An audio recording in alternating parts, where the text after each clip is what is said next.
आज आपण पारंपरिक आणि स्वादिष्ट खोबऱ्याची वडी बनवणार आहोत। ही वडी खायला अतिशय मऊ, गोड आणि तोंडात विरघळणारी आहे। खूप कमी साहित्यामध्ये आणि सोप्या पद्धतीने तयार होणारी ही रेसिपी नक्की तुम्ही ट्राय करा। तर चला रेसिपीला सुरुवात करूया। आज मी तुम्हाला खोबऱ्याच्या बर्फ्या करून दाखवणार आहे बघा। त्यासाठी मी 2 नारळ फोडून घेतलेले आहेत बघा। हे 2 नारळाच्या मी बर्फ्या करून दाखवणार आहे आणि त्याच्या मी आता खोबरं काढून घेतलेलं आहे बघा। खोबरं काढून घ्यायचं चालू आहे आणि ते आता मी बारीक तुकडे करून घेणार आहे बघा ह्या प्रकारे आणि मिक्सरला एकदम बारीक करून घेणार आहे।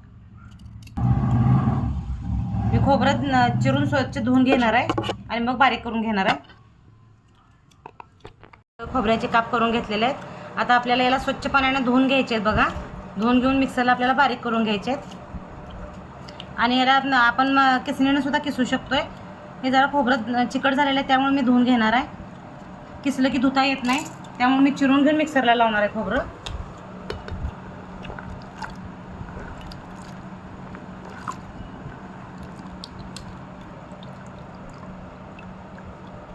पाणी आपल्याला निथळून घ्यायचं आहे बघायचं स्वच्छ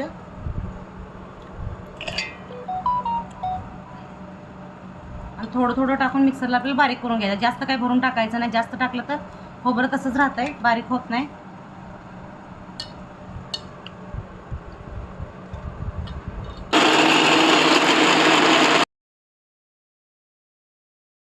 बघा अशा प्रकारे मी मिक्सरला खोबरं बारीक करून घेतलेलं आहे। आता हे राहिलेलं खोबरं आहे हे पण आपल्याला अशा प्रकारेच बारीक करून घ्यायचं आहे एकदम। आता प्रथम मी गॅसवर कढई ठेवलेली आहे बघा। मी बघा कढईत थोडंसं तूप टाकलेलं आहे, 2 चमचा होईल एवढं तूप टाकलंय बघा मी कढईमध्ये। तूप फ्रीजमध्ये ठेवलं त्यामुळे घट्ट झालेलं आहे, ते जर आपल्याला वितळू द्यायचं आहे।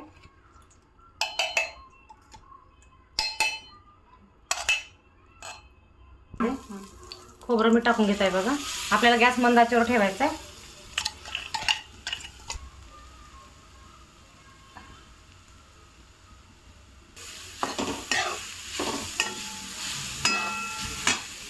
प्रकारे आपण खोबरं व्यवस्थित भाजून घेतलेलं आहे बघा। ह्याला कलर तांबूस आलेला आहे।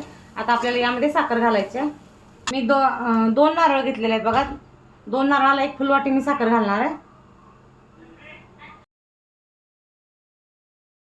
1 फुलवाटी साखर घातली 2 नारळाला।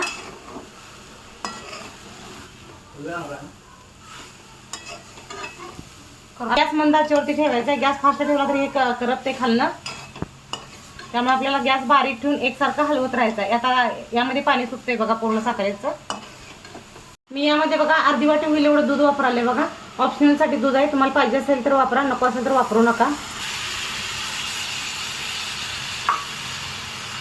आता मी गॅस फास्ट ठेवलाय बघा।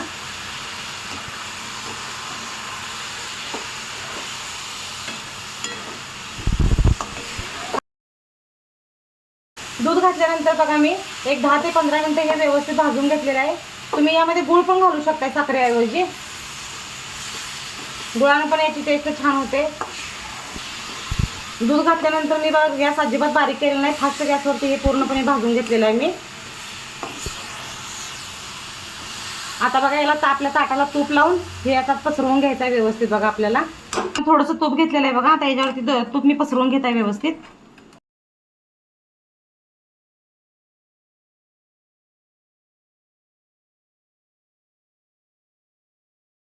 आपल्याला हे थोडंसं थंड झाल्यानंतर वड्या पाडायच्या आहेत। गरम गरम वड्या पाडायच्या नाही, त्या थोडंसं घट्ट होऊन द्यायचं आपल्याला। एकसारखं बघा आपल्याला हे थापून घ्यायचं आहे व्यवस्थित।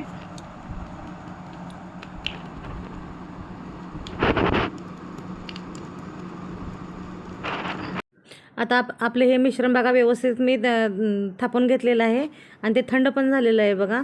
एक कमीत कमी अर्धा तास मी थंड करायला ठेवलेलं होतं। आता आपल्याला याचे त्रिकोणी काप कापायचे आहेत बघा। मी उलतांच्या सहाय्याने कापलेले आहेत, तुम्ही चाकूच्या सहाय्याने पण कापू शकतायसा।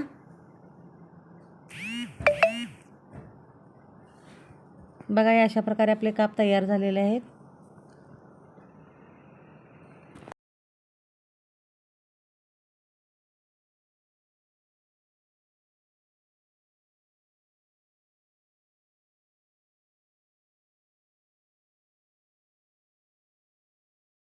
बघा अशा प्रकारे आपली वडी तयार झालेली आहे। तर बघा अशा प्रकारे आपले वड्याचे काप खोबऱ्याच्या वड्याचे काप तयार झालेले आहेत।